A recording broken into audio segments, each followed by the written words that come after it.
Nós vamos à resolução agora de mais um bloco de atividades do 7º ano, tá? Componente curricular, matemática. Nós temos aí estudo das expressões algébricas, né? Expressões matemáticas que apresentam números e letras, ou somente letras, envolvendo operações, são denominadas expressões algébricas. As letras das expressões algébricas representam números e são chamadas de variáveis. Tá? Variável porque pode modificar, né? Pode variar, tô falando. Aí nós temos aí o princípio da igualdade, tanto em uma conversa quanto na linguagem escrita. Aí nós temos, vocês vão ler direitinho, tá? Essa parte aí. Temos, né? De modo geral, podemos representar uma igualdade por A igual a B, em que A e B são expressões diferentes para o mesmo número. Chamamos isso de princípio da igualdade. Aí nós temos, né, três pessoas conversando, aí eu falo, o cubo de 2 diminuído 5 é igual a 3. Então, nós temos aí primeiro membro e segundo membro. E temos o princípio da igualdade. Ele está dizendo, olha, o que está no primeiro membro é igual ao que está no segundo. E temos os outros dois exemplos, vocês leiam direitinho. Tá? Aí nós temos que, nesse exemplo, 2 elevado ao cubo menos 5 igual a 3, 2 elevado ao cubo menos 5 representa A. E o B é representado pelo número 3. Então, nesse caso, eu digo que A é igual a B.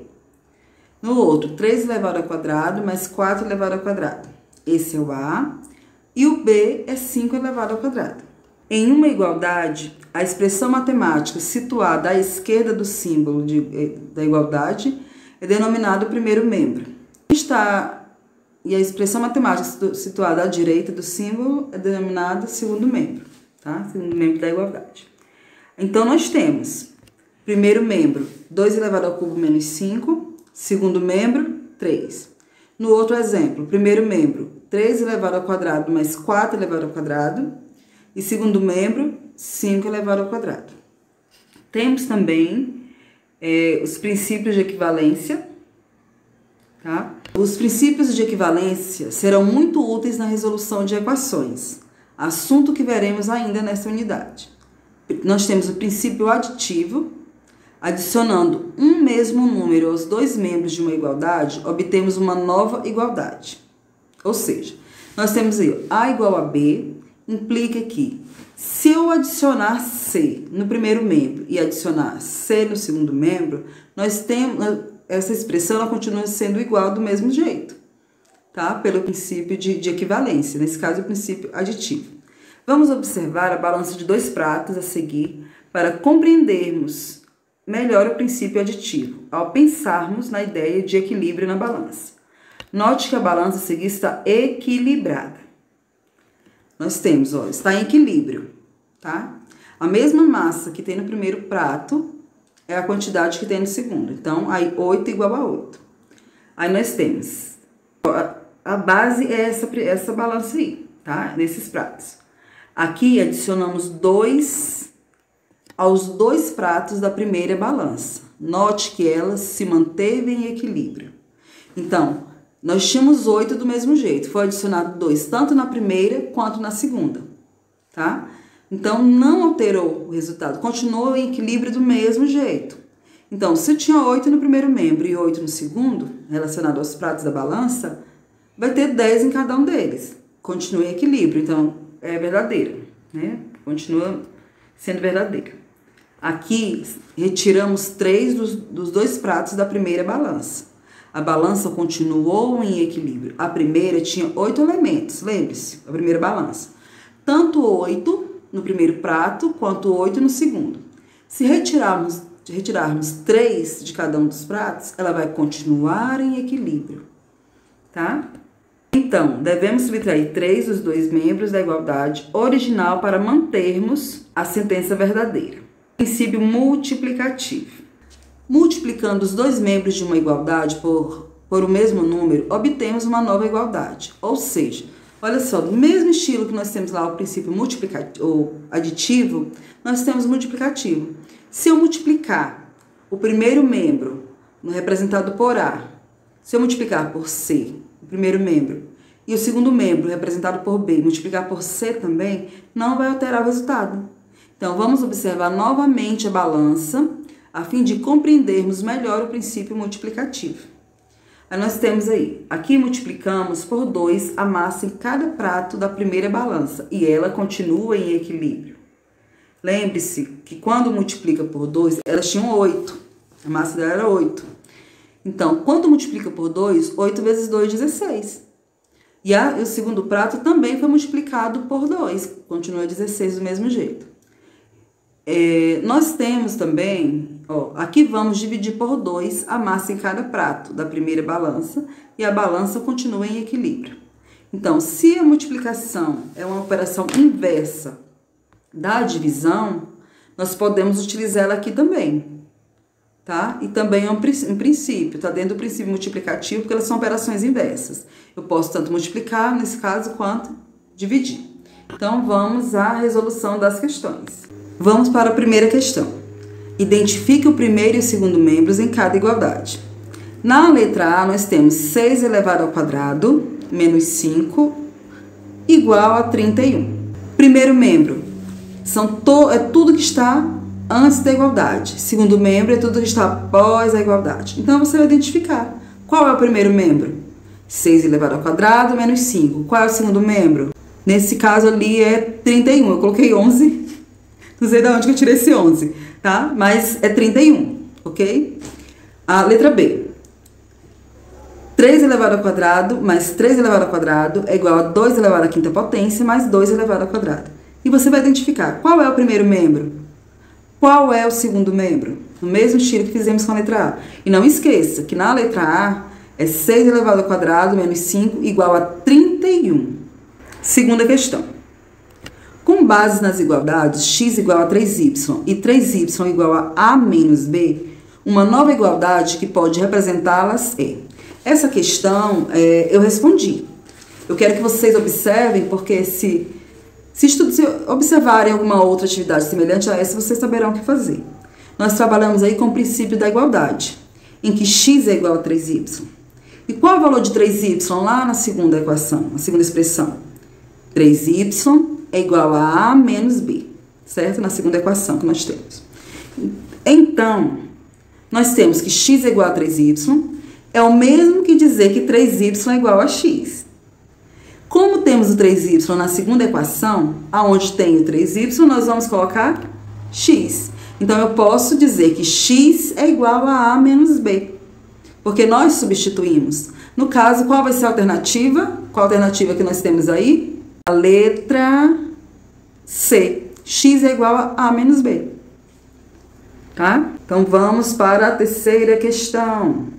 Vocês vão ler direitinho essa terceira questão, que ela fala sobre uma horta comunitária, tá? Que é para ser implantada na escola, que será implantada na escola. Então, vocês leiam direitinho e nós vamos lá para o comando final. Mas antes de ir para o comando final, eu vou mostrar aqui, né, nossa linda Jorge Amada. Pelo menos em foto por enquanto, né? Então, nós temos aqui. Em uma de suas aulas práticas, a professora de matemática resolveu levar seus alunos do 7º ano ao local onde será implantada a horta. E como estão trabalhando expressões algébricas, propôs o seguinte problema. A área do terreno onde será plantada a horta tem um formato retangular. Sabendo que o comprimento é o quádruplo da largura, o perímetro dessa horta pode ser representado da seguinte forma. Observação, represente a largura pela variável y. Aí nós temos que o comprimento é o quádruplo da largura. A largura aí é representada por y. E quando eu falo em perímetro, o perímetro ele é a soma dos lados. Tá? Eu não estou falando de área, eu não vou multiplicar aí.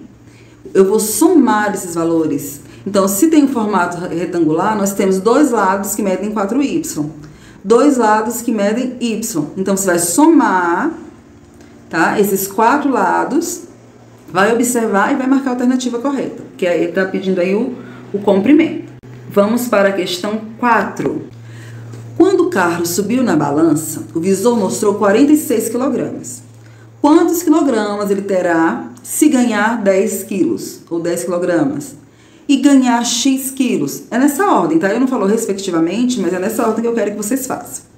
Olha só, o visor mostrou 46 quilogramas. Se ele ganhou, ele obteve mais 10 quilos, então você vai adicionar esse valor. Tá? E quando a massa corporal equivale a uma variável, a uma letra, X quilogramas. Então, o que eu tenho que fazer? Vai ser 46 mais esse valor que vai ser ganho por ele, tá? No caso, X quilogramas. E você vai marcar a alternativa. E se você observar, todas elas começam com 56 quilogramas. Todas elas. Então, você tem que analisar. Não tem como a gente olhar as alternativas e dizer assim, olha, eu não vou marcar essa, porque já vou eliminar essa porque só tenho duas corretas. Nesse caso, o início está correto para todos, porque 46 mais 10 são 56. O que vai fazer a diferença é essa outra parte, a segunda parte, quando diz que ganha X quilogramas. Tá? Então, analisa direitinho para poder marcar a alternativa correta. Nós temos aí um texto, tá? Leia o texto e em seguida responda as questões 5 e 6. Importância do Dia da Consciência Negra. O Dia da Consciência Negra é comemorado em 20 de novembro em todo o território nacional. E nesse texto aí, tem explicação relacionada a esse dia, tá?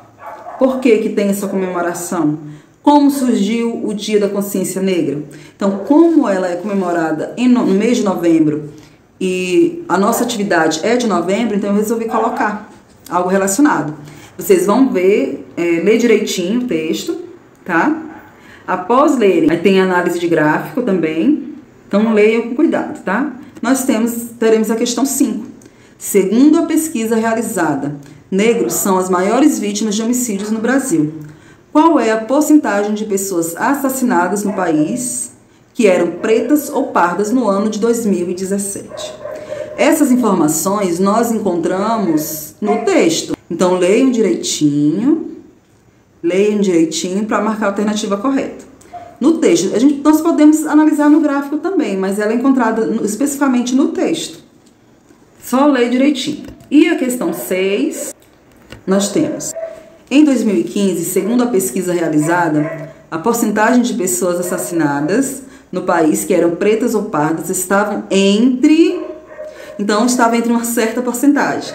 Gente, eu estou tentando terminar essa 6ª questão, mas está complicado aqui. Cachorro latindo para todo lado, tá? Mas vamos lá. O ano é ano de 2015. Está sendo representado aí por essa setinha, 2015. Né? E a outra setinha representa a porcentagem relacionada ao comando da questão.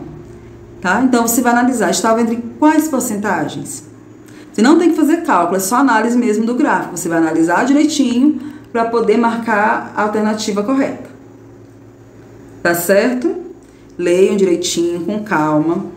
Estudem a apostila, que ela é feita para vocês, para tentar, nesse momento, né, que nós estamos longe um do outro, para tentar minimizar essa questão do ensino-aprendizagem. Então, aproveitem, porque esse vídeo ele é feito especialmente para vocês.